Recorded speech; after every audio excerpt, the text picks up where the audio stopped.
안녕하세요, 유정씨입니다.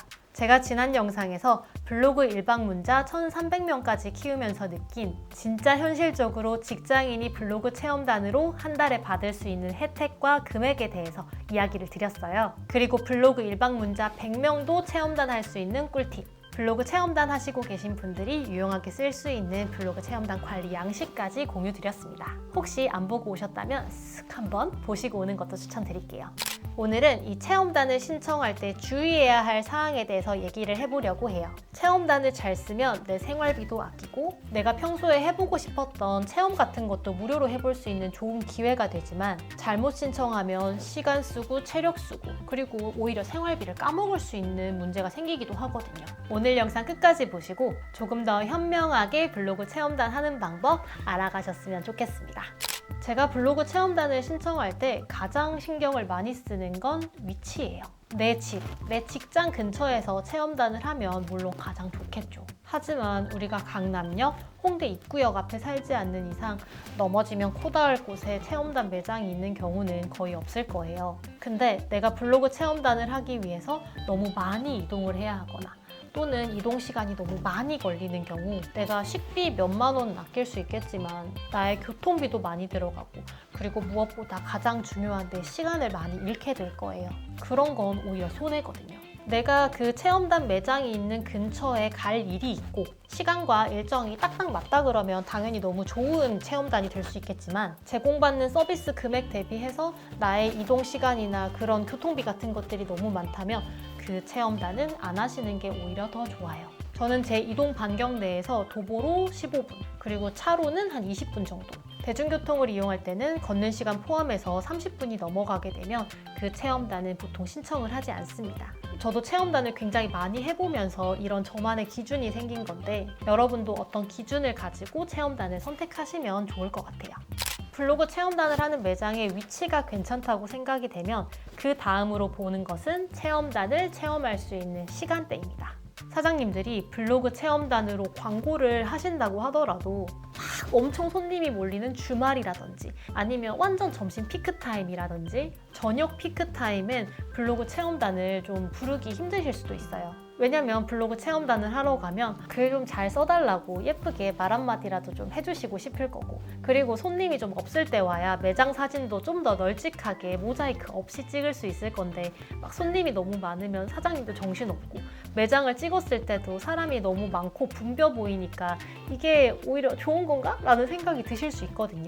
그러다 보니까 주말 방문이 안 되거나 점심, 저녁 피크타임에는 방문이 안 되는 매장들이 있어요. 근데 우리는 직장인인데 블로그 체험단 몇 개 하자고 휴가를 낼 순 없잖아요. 나의 소중한 휴가를. 그래서 저는 주말이 안 되거나 제 퇴근 시간에 방문을 할 수 없는 곳이라 그러면 잘 신청을 안 하는 편이긴 해요. 하지만 저도 사람이다 보니 제가 방문 시간대를 잘 못 보고 신청을 했다거나 아니면 그때 일정이 어떻게 조절이 될 것 같아가지고 신청을 했는데 제 일정이 갑자기 바뀌는 경우도 있을 수 있잖아요. 이런 경우 시간 조정이 필요할 때는 어떻게 하면 되는지 알려드릴게요.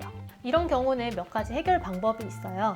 체험단 업체에 한번 조심스레 문의를 넣어보는 거예요. 혹시 주말 방문이 혹시 가능할까요? 이게 체험단도 사실 사람 간에 하는 일이기 때문에 어느 정도의 유도리, 어느 정도의 융통성은 있는 편이에요. 그래서 잘 이야기를 하면 해결할 수 있는 여지가 좀 있는 겁니다. 이렇게 문의를 해서 사장님이 오케이 하시는 경우 주말에 조금 덜 바쁜 시간에 와주시면 괜찮을 것 같아요 라고 오케이를 해주시는 경우도 있고 이번 방문은 저 주말이 절대 안 됩니다 라고 하시는 경우는 사실 어쩔 수가 없는 거죠.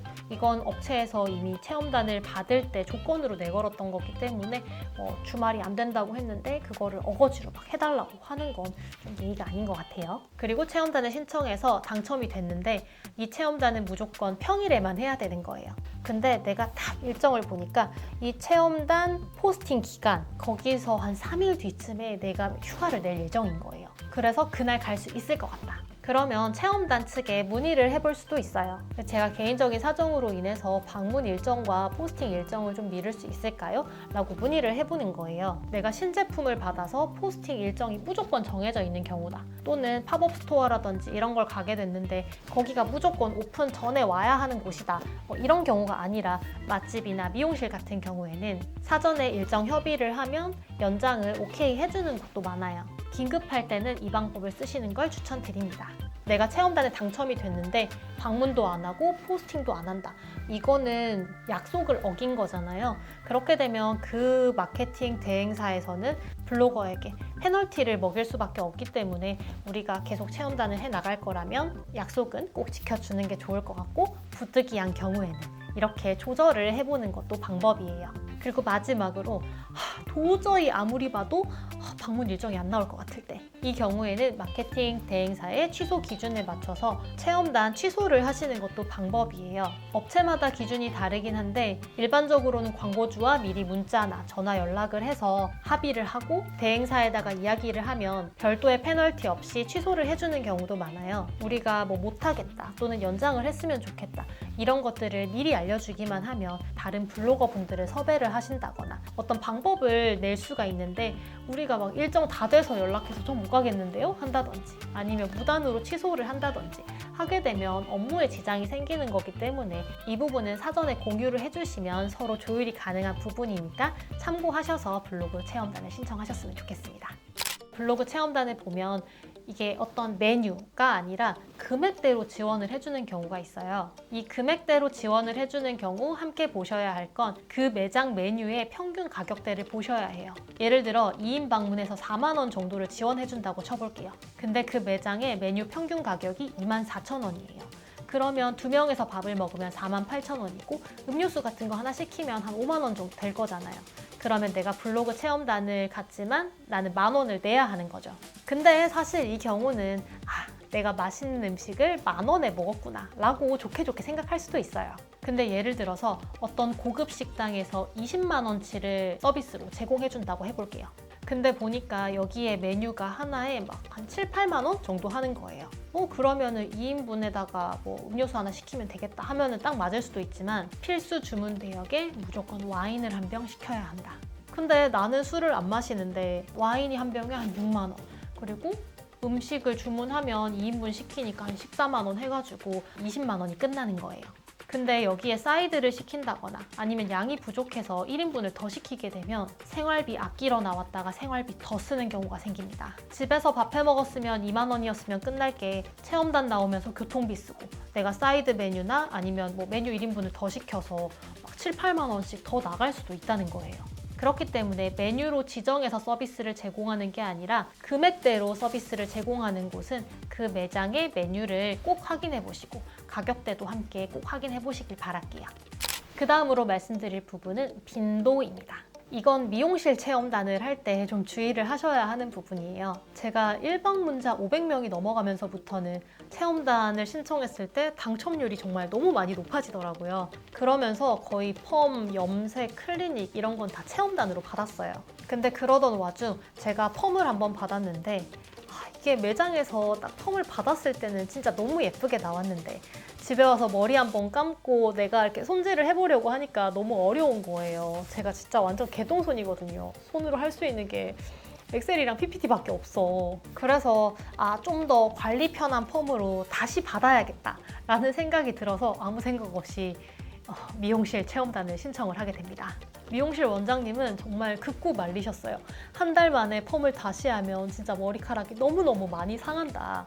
그렇게 말리셨지만 저는 제 머리카락에 막 너무 자부심이 있었던 거예요. 머리카락 하나하나도 정말 굵고 건강하고 제 머리숱 보시라고 괜찮아요. 막 이렇게 자신감을 부리면서 펌을 해달라고 요청을 했죠. 한 달 만에 머리 펌을 다시 하니까 진짜 머리카락이 녹더라고요. 제가 머리카락이 진짜 많이 길었는데 이 머리카락을 밑에서부터 차근차근 잘라오면서 지금도 열심히 기르고 있는 중입니다.